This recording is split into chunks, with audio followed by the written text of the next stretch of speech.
Mark 11.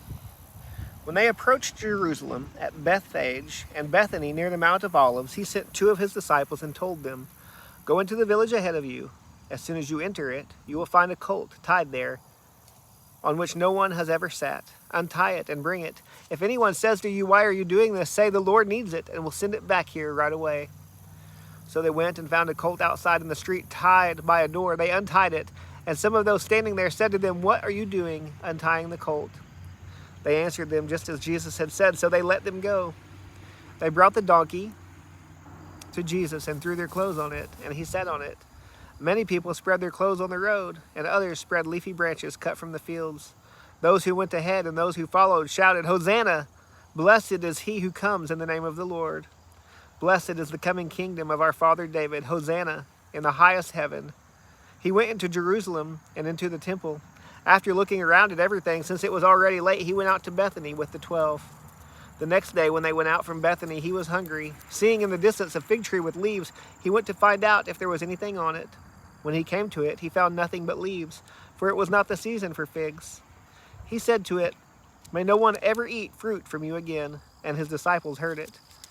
They came to Jerusalem, and he went into the temple and began to throw out those buying and selling. He overturned the tables of the money changers and the chairs of those selling doves, and would not permit anyone to carry goods through the temple. He was teaching them, "It is not written, 'My house will be called a house of prayer for all nations.' Is it not written, 'My house will be called a prayer'? Is it not written, 'My house will be called a house of prayer for all nations'? But you have made it a den of thieves."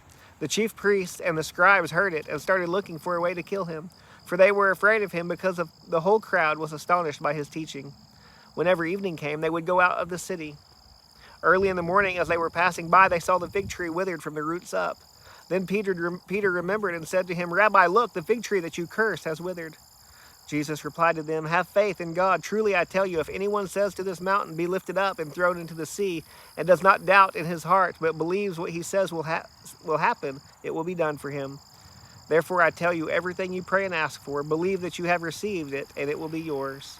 And whenever you stand praying, if you have anything against anyone, forgive him, so that your Father in heaven will also forgive you your wrongdoing." They came again to Jerusalem. As he was walking in the temple, the chief priests, the scribes, and the elders came and asked him, "By what authority are you doing these things? Who gave you this authority to do these things?"